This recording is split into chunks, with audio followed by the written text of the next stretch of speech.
સમાચારોમાં આગળ વાત કરીએ તો વધુ એક સમાચાર અમદાવાદથી સામે આવી રહ્યા છે, જે અમદાવાદની સિંહાંજલિ સોસાયટીનો વિવાદ યથાવત જોવા મળ્યો। અમદાવાદની સિંહાંજલિ સોસાયટીનો વિવાદ યથાવત જોવા મળ્યો, ત્યારે સોસાયટીના રહીશોએ બિલ્ડરના ઘર બહાર વિરોધ કર્યો। સોસાયટીના રહીશો દ્વારા વિરોધ કરવામાં આવ્યો, જ્યાં હાઈરે બિલ્ડર હાઈના સૂત્રોચ્ચાર સાથે રહીશો દ્વારા વિરોધ વ્યક્ત કરાયો, જ્યારે બિલ્ડર દિલીપ પટેલના ઘરની બહાર મોટું કમઠાણ મચ્યું। બિલ્ડરના ઘરની બહાર રહીશો દ્વારા વિરોધ કરાયો, જ્યાં રહીશોની બિલ્ડર વિરુદ્ધ એફઆઈઆર નોંધવા પણ ઉગ્ર માંગ કરવામાં આવી। ત્યારે અમદાવાદથી આ સમાચાર સામે આવી રહ્યા છે, જ્યાં સિંહાંજલિ સોસાયટીનો વિવાદ યથાવત જોવા મળ્યો।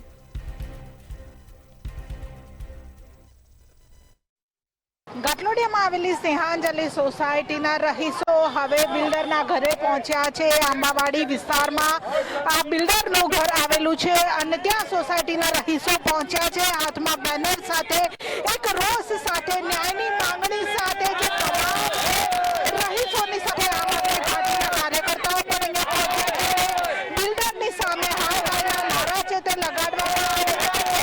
કાકા આખરે બિલ્ડરના ઘરે આવ્યા છો? हाँ, बिल्डर घेर आया जी और एफआईआर नोंधाती नहीं એટલે અમે બિલ્ડરના ત્યાં આવ્યા હતા। કાલે રાત્રે બી આવ્યા હતા, હજુ એમને પકડતા નથી। 4 દિવસથી અમે બધી જગ્યાએ પેલું કર્યું છે, और સંઘવી સાહેબને બી ભલામણ કરેલી છે, એ અમારા ગૃહમંત્રી છે, છતાં બી એને હજુ કઈ પગલાં લેતા નથી અને અમને અમારો ન્યાય આપો।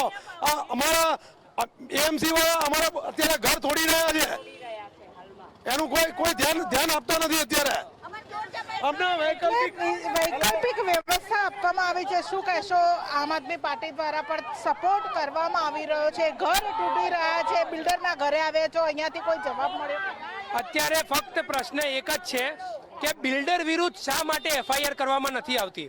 આજે તમે એમના ઘરે, એમના ફ્લેટ પાસે જશો તો તમને દેખાશે એક બિલ્ડિંગ એ છે જે બિલ્ડરે ખોટી રીતે બાંધી છે અને એક બિલ્ડિંગ એ છે કે જ્યાં બાંધવાની હતી ને બંને વેચી મારી છે।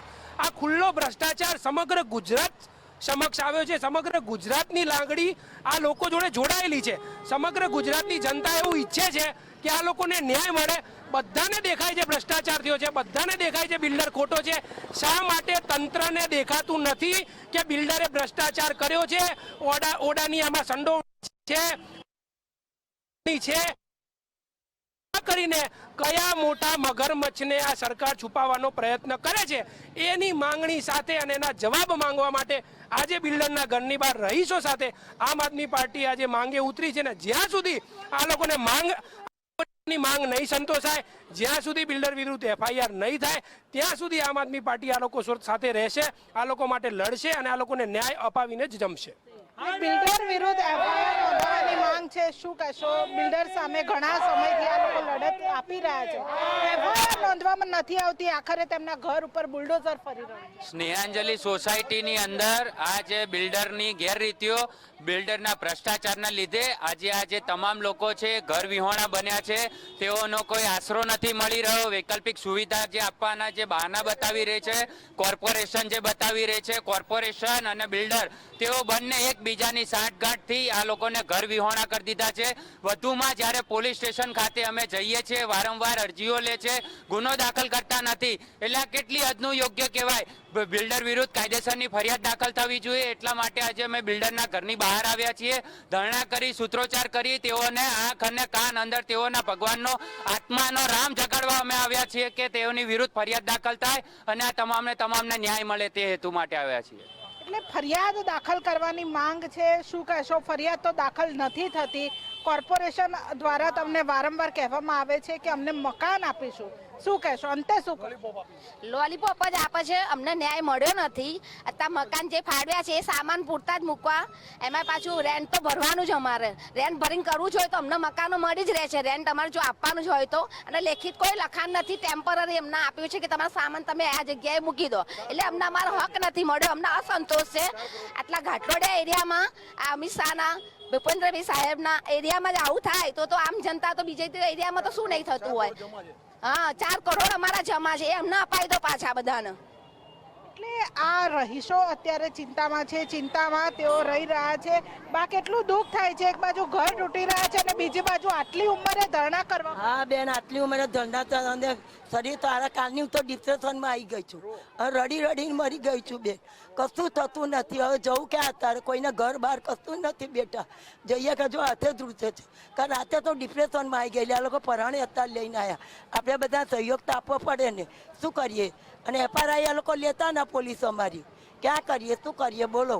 નિરાધાર થઈ ગયા છે. બધાના અત્યારે મંદિર તોડવા આવ્યા છે અમારી સોસાયટીમાં. કાકા શું કહેશો? ઘર તો તૂટી રહ્યા છે, વૈકલ્પિક વ્યવસ્થા જે કરવામાં આવી સંતોષ છે ખરો? વૈકલ્પિક વ્યવસ્થાથી અમને કોઈ સંતોષ નથી.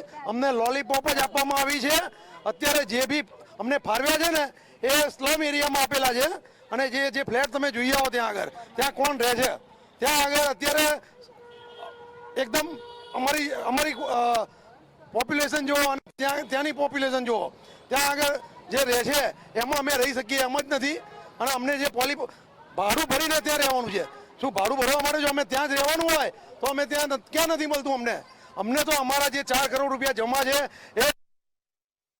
એ અમને આપી દો. અને જે બાકીના પૈસા છે એ અમારા જે બિલ્ડર છે એ બિલ્ડર જોડે 1000 કરોડની પાર્ટી છે એને તમે પકડો અને એના બધા મિલકત તમને જોઈતી હોય તો તમને અમે લઈ આપીએ. ક્યાં ક્યાં એની મિલકત છે એને પકડીને એની જોડેથી વસૂલ કરીને અમને પૈસા અપાવડાવો. એટલે એક ન્યાયની માંગ સાથે બિલ્ડર સામે એફઆરઆઈની માંગ સાથે જે સ્થાનિકો છે તે અત્યારે જે બિલ્ડરના ઘરની બહાર ધરણા કરી રહ્યા છે અને બીજી બાજુ તેમનું ઘર છે તે તૂટી રહ્યું છે. ત્યારે હવે સરકાર પાસે હજુ પણ તેમણે ન્યાયની માંગ છે તે કરી રહ્યા છે. કેમેરા પર્સન કુમાર રાણા સાથે કિંજલ બોરીસા, મંતવ્ય ન્યૂઝ, અમદાવાદ.